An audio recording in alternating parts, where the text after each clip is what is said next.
Jeremy Kyle. You're watching This Morning's Right Stuff with fellow Croydonian, Nalco Mori, Richard Farley and Shona Galati. We're asking what makes a great pop festival. 0207 173 5555 is the number for your thoughts, assuming, of course, you can still form them. For the first time in decades, Glastonbury didn't sell out, though. Oldies like myself thought Glastonbury sold out years ago. Were people fed up with the terrible weather, the line-up, or the cost?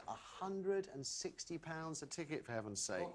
But while Glasgow struggled this year, loads of smaller festivals are looking forward to a bumper summer. There are boutique festivals, such as Bloom in Gloucestershire and the Secret Garden Party in Norfolk. There are old-school festivals, complete with dogs on string, like Beautiful Days in Devon, hosted by the Levers. Great weekend.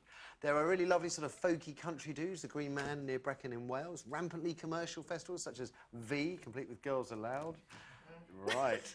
And then there are the cool ones, such as my favourite, the very pretty, very friendly Big Chill. And best of all, there's Hawkfest, starring Hawkwind, the band that dominated the free festival circuit, and specifically the now illegal Stonehenge Festival, from whence all these little commercial festivals once did spring. Dave Brock from Hawkwind told me the secret to a nice festival experience is not to go too big. The more people you have, the more trouble there'll be. He's right, but there's still something to be said for the madness of a mega festival. Frank Gooding, he runs Bloom for the past 3 years. It's been entertaining. How many people go to Bloom? 5,000? It's 6,000 capacity. 6,000 capacity. I'm going there again this year. What makes Bloom such a great festival? Well, I think what we've got going is keeping things small. You get a much more intimate vibe. What we're also looking to do. What do people want? What do people want? Do they want music? I think it's a combination of lots of different things. I mean, obviously, you'd really want the weather, but you know that's completely out of your control. But if you get sort of a really nice mix of good, interesting music from sort of different genres, but also sort of a well-rounded festival experience, sort of gourmet foods, hot showers, clean toilets. All of those things can make a real difference. Not pooing in the woods like Stonehenge. Well, absolutely. So, although funny enough, it's stuck in my memory. One of the things that I really enjoyed about the Big Chill was the way they got children involved. So you have children's fashion parades and stuff like that. It makes it quite family-friendly. Is that something you would have to consider, whether something's family-friendly or not? Yeah, absolutely. I think for us, our target audience is probably sort of slightly more grown up. It's not sort of a sort of a teenage festival as such. So the people who tend to come are people who are sort of mid-20s all the way through to sort of late 30s. Easy, so... Tiger, and so a few of us older than that, I can tell you. But it doesn't shoe. Potentially sort of grown-up ravers who, you know, essentially have, you know, settled down, they've got good jobs, maybe a family, so... But they still want to go out and enjoy sort of a weekend out in the country listening to good music. OK, what about our panel? Any festival goers here? Have you been? No? I would rather gouge my eyes out with this panel. Really? No, but that sounds good. I just don't like those really big ones like but there's that breakdown. It's something like there's 450 festivals in the UK this year, and the big ones you can count on 1.5 hands, maybe 2 hands, which means there's 440 smaller ones like Bloom, Big Chill. I prefer the smaller scale ones. You should check one out. Yeah, definitely. Can you have a ticket? Absolutely. Right, there we go. That's you sorted. Richard, life to you is just one big festival. You grew up on the back of a truck, didn't you? Yeah. So I bet the thought of going back to it doesn't really appeal at all, does it? No, I like a bit of comfort now. I think when you get a bit older, I mean, as long as there's no crime and as long as the toilets are clean, but, you know, you get a bit sort of finicky after a while, don't you? So, but, I mean, if you're guaranteed sort of naked hippies rolling around the mud, I might... Now you're talking. Shona, you been? No, it's not for me. It's not for me. How do you know if you haven't been? I love clean toilets. It's about the loo, basically. I'll be absolutely honest, right? The modern wave of festivals, I'm sure Bloom is the same, the toilets are perfect. I can't bear it. They really are, they're all right. I can't, and it also depends... I personally long for the glory days where you used to have a big pit with wooden holes in it, and you'd go and sit next to somebody else, no screens, and have a chat. It depends on the music as well. Did you see the water boys? Yes, I did. Well, they were really good. Have you got any toilet paper? No, I'll use me. Actually, in Japan, you can get these little bags where you basically pee in. Sheepies. And it sort of crystallises, it solidifies. And then you can sell it for £5 a gram. What a sick gag. Really good. We're only joking, kids. Drugs are bad. Amy, what do people say? What makes a great festival? OK, we've got to go to someone who's just been to Glastonbury. Oh, yeah? It's Helen on line 1. Helen, what makes a great festival?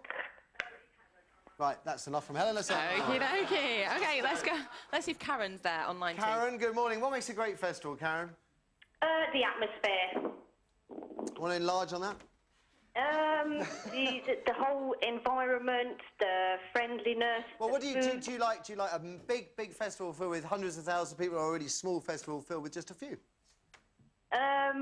Big, massive festival. Big, massive. OK, Karen, it's always size with you girls, and all the time. Amy, let's have another. OK, we'll go to someone who thinks the opposite to that. It's Irene on line 3. Irene, good morning. Good morning. So you prefer them small? Well, I've been to Glastonbury and I've been to the Isle of Wight. Yeah. And last year, I think they spoke Glastonbury because it added on about another 145,000 people, and it was just too many. Yeah. Glastonbury's fine if they keep the limit of the numbers down. Yeah. And last year they just spoiled it, what with the weather and everything else. But so we didn't go this year. But I love festivals, Isle of Wight, you name it, and they just need to keep the numbers a bit smaller, Glastonbury. How important, really, how important is the musical lineup? Quite important. Really? That's another reason I didn't go this year. Really? Yeah. I mean, I watched it on telly and my heart sank. I'm thinking, oh, I should have gone. But you need somebody to encourage you to get there, and personally, the Verve, and that wasn't the best ending for me. You're obviously mad, Irene. Thank you for the call. Let's have another. We're going to see if Helen's back on line 1. And she's not back She's not again. back on line 1. Dear. How can you not like the Verve? Right? Right? Do you think... I'm fascinated on the bands thing, because... God, in all the Glastonburys I went to, I don't actually remember many of the bands at all. I don't actually... Primal Scream I vaguely missed, I can remember, and that was about it. Do you think... Is it really important? Is that what... I guess that's what drives the ticket sales. Yeah, I think essentially what you have is you have an opportunity to advertise your events, and obviously you need to sort of sell... Who's at yours this year? We've got Roisin Murphy, Ronnie Size, the Stereo MCs, and so you're gonna get brand new connected. heavies. OK, nice one. Omari, what are people saying in the audience? We've got Lauren here in the audience. Yeah, well, I'm going to V Festival this year, and I've... Girls Aloud. Woo! I know, that's what I'm really... Wild! Lay off the brown acid. Girls Aloud are on. No, I've never been to a festival before, so like, it's my first one. Ah, right, OK. Yeah, I didn't look at the lineup or anything. That doesn't, like, bother me. I'm quite music illiterate, I think, so there's just a good group of people going. It's like a mini holiday. So you're going with a bunch of mates? Yeah. I think that's quite important as well. Yeah, definitely company who you The go Big with. Chill is my university get-together. There were Yeah. over 30 of us Yeah, there there's a last lot year. of And the us lady people. behind, I think, wants a word as well, do you? I saw you. Oh, no. With Lauren. Oh, you're We're going together? Yeah. I've been to a little festival before, Truck Festival in Oxfordshire. Right. But it's got a lot bigger now, but it was tiny, and that was nice, but I'd really love to just have the big, massive... And is that where people look at trucks? No, it has nothing to do with trucks. It's in a little farm, and they sort of herd the cows out and then herd the band in. And there's little stalls, and it's really nice. Fabulous little small events. There was one a couple of weeks ago, Thimblebury Farm up in County Durham, and I think that was about 1,000 people. So it's quite nice that there's these little small ones out there. And I think there's something to be said for those, Frank. I think small is beautiful. Absolutely. OK. Well, I think we'll just about wrap things up. I'm loving the hat, by the way, Amy.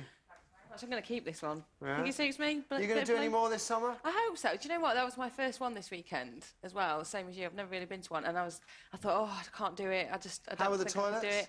Fine, really nice. There we go. Enjoyed You it. see, Shona, you see? Now, like a post-festival Monday morning, it's time to pack up the tent and break up the party. A big thank you to Frank for joining us this morning. Nice one, Frank. We'll see you at Blue. 8th of August. 8th of August. And ta-to to everyone who rang in this miserable-looking day. And most of all, though, a big thank you to the panel. That's Nalco, Richard and Shobin. Give it up for them, ladies and gentlemen. Tomorrow's Friday. Last show of the week, I'm going to be joined by former British star Lewis Emmerich and children's laureate and writer Michael Rosen, who's back with another kids' reading clinic. So don't miss that. Thanks for watching today, as per usual. We'll see you tomorrow at 9.